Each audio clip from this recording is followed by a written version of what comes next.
thank you for your presentation, because I think it was also quite interesting, and especially as a journalist, I was impressed by all you have said. So we received two questions. One, the first is for Kacem, and the first question to Kacem is asking, why is homosexuality illegal in so many Muslim countries? Can you answer to it? I have also a personal question for you after. But,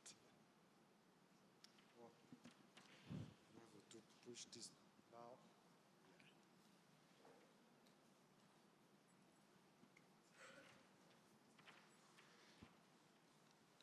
The question of homosexuality, or let's say in general individual liberties, but just let's stick to the homosexuality in Islamic world. Besides the historical background, we knew that in the Arab literature, within the time of the Prophet Muhammad, there was also poems where poets, I could mention Abu Nawas, Arabic poet who writes poems describing boys and how beautiful they are and what he likes and so on, kind of erotism. Feminine, we don't have actually, about females in literature. But the source, if you try to ask anyone who's a homophobe, why are you a homophobe? Usually, not in the Islamic world or here in Europe, the answer is irrational. It could not, because basically there is no rational answer for that. It could be because the image that he gets in his mind and he sends his child from the family, the society, that's the normal is usually the opposite, and not to have sexual acts with the same sex. So this is globally. I could see that even here in Europe, sometimes justified when I came in my culture that when you greet someone, you kiss on the cheek as you do with a girl.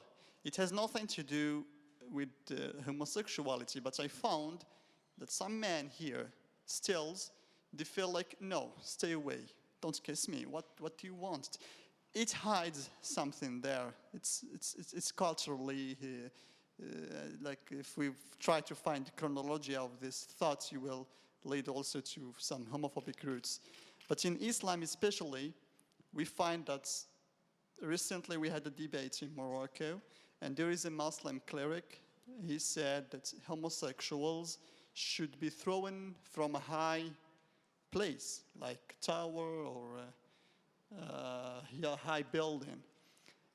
And the interpretation of a hadith of the Prophet, but still, high place in the times of the Prophet, maybe it was a tent, or how could we imagine right now the highest?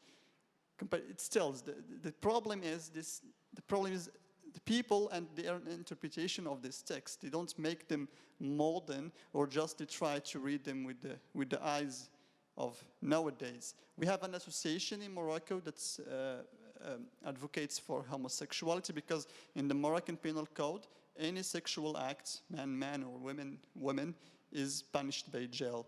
And this organization, they are fighting for their rights, but unfortunately, the leaders are based abroad in Paris or around Europe. So I hope that situation changes.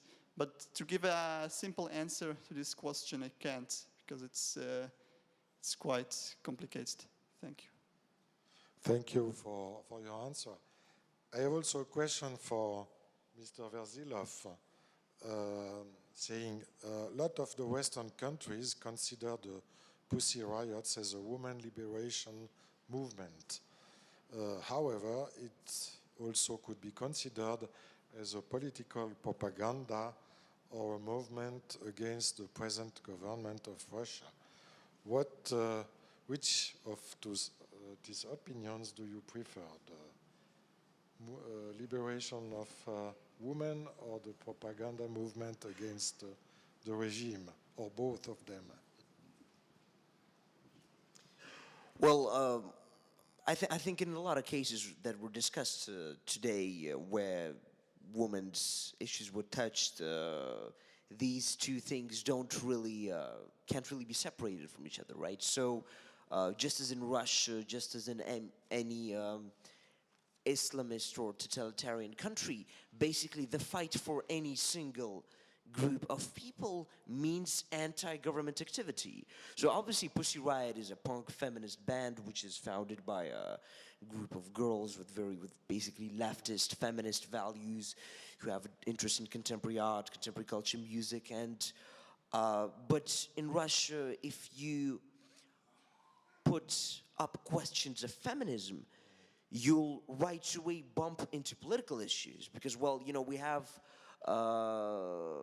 President Putin was, there was this funny story when he was caught at a press conference in Israel. And, well, some of you might know that one of the former Israeli presidents, he was indicted for raping, I think, like 8 or 9 of his secretaries, a very serious amount. And so Vladimir Putin went to Israel, and he's sitting at some panel, and his microphone is, he wasn't supposing that it was off, and he said, talking to the Israeli Prime Minister, "Your president is a real man. We all envy him."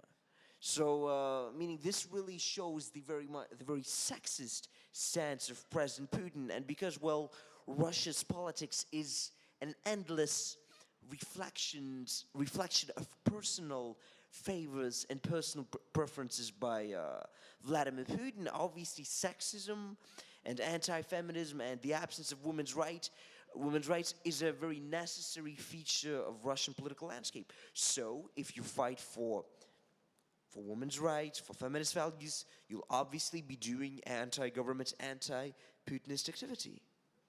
Okay, so thank you. I have also a question for Mr. Akhmedyarov.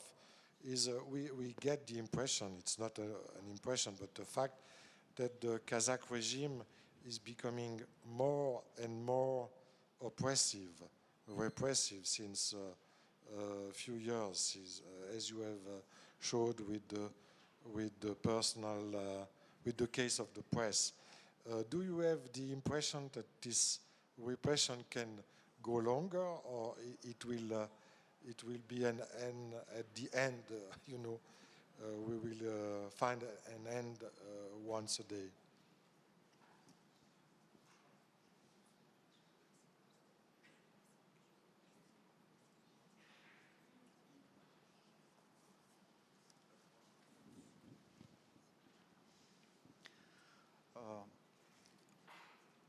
Очень хочется надеяться, что конец.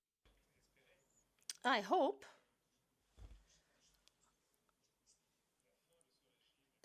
that the end of this regime is nigh. That's what we must hope. But actually, we have a lot of examples in past history where we thought that a dictatorship could not last eternally.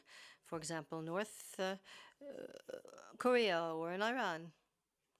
The leaders were in power for quite a while. And in Kazakhstan, the leader may just stay on. But I think we should express this differently. The question is actually not how long he will stay in power, how long will the international community tolerate him? How long will the population put up with him? The price of oil is good at the time being. But if there is greater awareness, then the regime may come to an end more rapidly than we think today. I have also a personal question to Pyotr and Kacem. Do you don't think, or are you accused to, you are very provocative, and I think it could be a very good thing, But do you you don't fear that maybe the provocation could be seen as pure provocation and can hide your message? You understand? Because, for instance, if you go in a church or a synagogue to make some what the Pussy Riots have made, you know, the problem could be that the provocation is the first thing the people can see and not the message, if you understand my question. Is it not a risk for you, or how do you deal with that? I don't consider it a provocation. It was for me or for? Okay. Actually, in my case, and as I see it also in the case of Pussy Riot, let's say by me, I didn't provoke anyone. The religion provokes me. The religion was imposed on me. They wanted me to be in certain image which is not mine.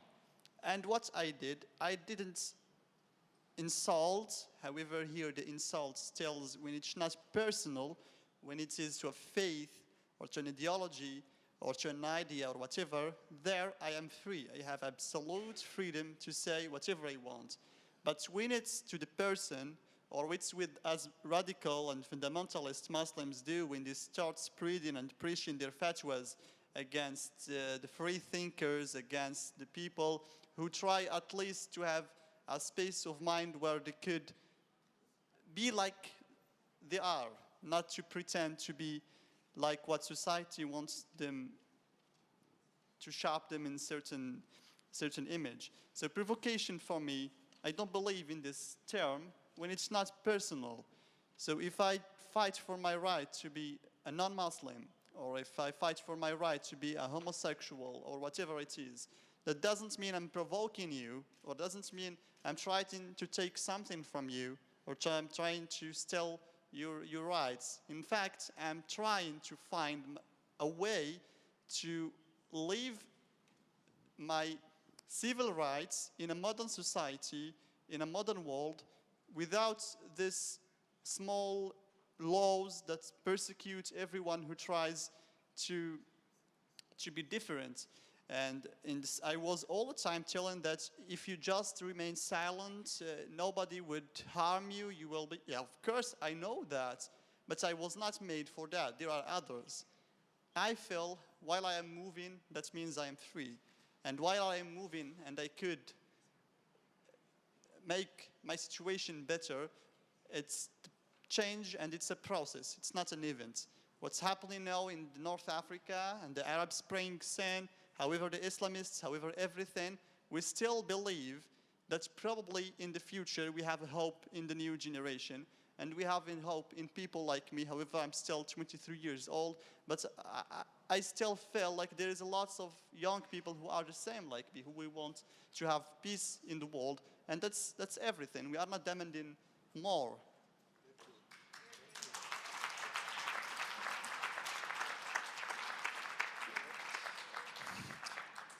The answer I will give is a purely artistic answer because, well, from artistic points of view, the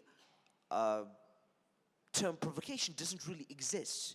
Instead, you have what can be called as artistic necessity, right? Like you wouldn't say that Cézanne was provocative because he chose very weird colors and shadows, or Picasso or Malevich because they stopped using classical lines and classical objects, and instead they started drawing some funny figures and triangles on their paintings.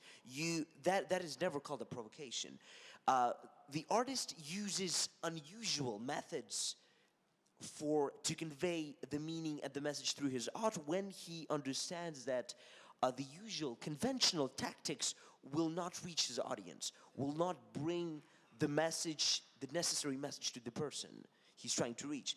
For example, as with the girls, with Pussy Riot's punk prayer inside Moscow Cathedral of Christ the Savior, it was done as a reply to Patriarch Kirill actively joining into Putin's presidential campaign.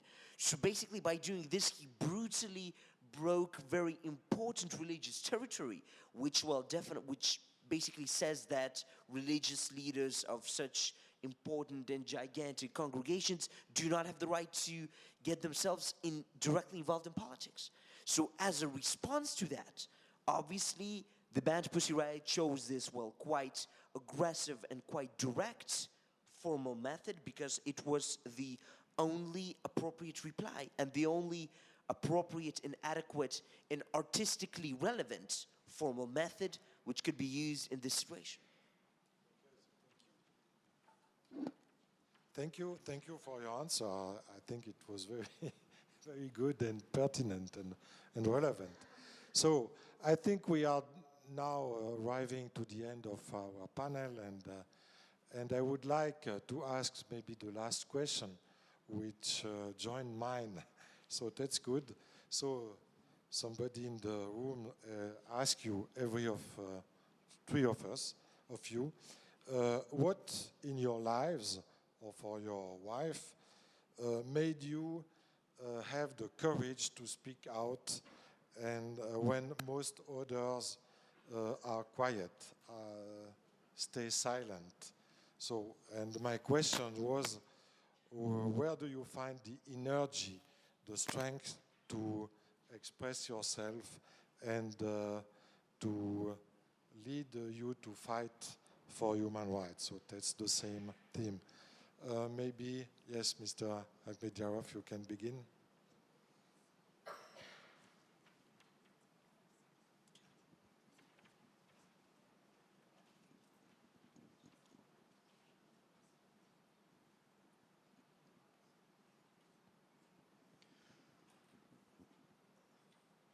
Ну, наверное, я этим занимаюсь. If I do the work that I do, it's because I don't know how to do anything else. It's my work. It's my profession, and I like it. I do it willingly, gladly. Now, you also asked me today if after the attack on me, if I wasn't tempted to change my job. Because if I had, no, that would have meant that those who carried out the attack had won. They had frightened me. There's another factor. When my wife came to see me in the hospital and she showed me the newspapers,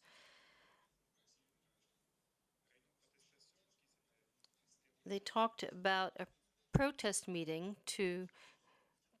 against this attack, and I saw the pictures.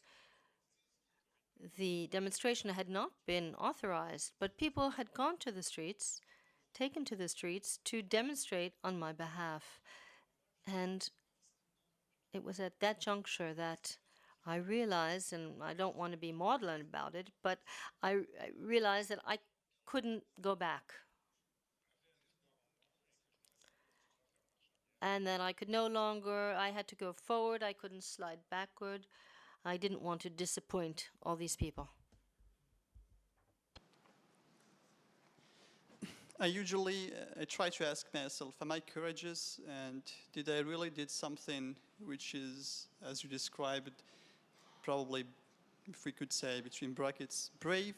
But I don't think so. I just defended myself.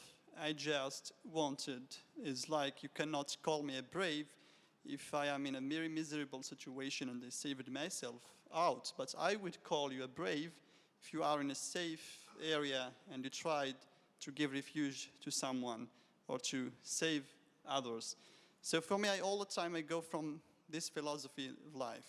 While I could do something, I don't like to be a military, I don't like to die, that's not my culture, but I would like to live, I love life, I love many beautiful things in life, but still I would like to fight to make this life better.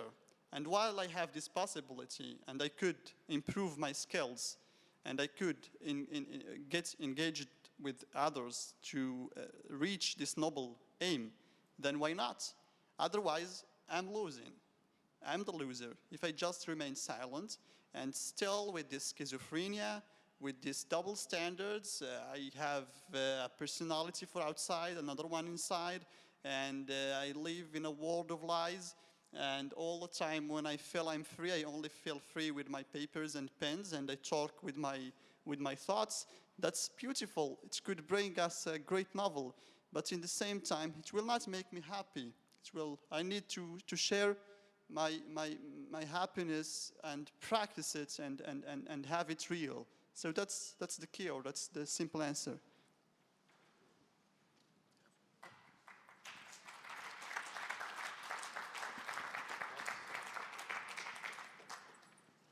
Well, I think for me, as for members of the of art collective we were related to in the past several years, the situation of getting energy to do something every day derives from the impossibility to stay silent, because, well, yeah, and another artistic answer, the artist has, well, I think not the artist, but just any person who's deeply involved in politics, who's deeply touched by social, economic, or whatever politically related issue, he does not have the ability to stay put and to not do something when things are happening around him, which basically are a driving force to his mind, right? So Russia, for example, the Russian parliament, in the last 6 months, it's called a mad printer, right? Because it's in the last several months, it printed out this amazing amount of the most absurd laws, like from the one that I mentioned before, like restricting the right to say that gay relationships are equal to heterosexual relationships, to the right to have rallies, to the right to criticize religious activities. So when Russia is a very it's kind of a very it's a very fairy tale like story, especially present day Russia, when you have amazing poverty, amazing richness, and once you're living in this very energetic reality, which you perceive as a battlefield, as long as you're in it, you wake up and you function from day to day, and you feel that you're basically in the middle of a battle, and if you stop moving, you'll just be torn apart by your own inactivity, because there are so many things happening around you that absolutely demand your reaction, that your body will not be able to take you not acting, not speaking, not trying to do what you can do to counter, to do what you think is right towards those subjects and issues. Okay, so thank you. I think we can applaud our panelists because they were very relevant. Thank you to everybody of you. Good luck for your fight. We hope to see you again here. And so thank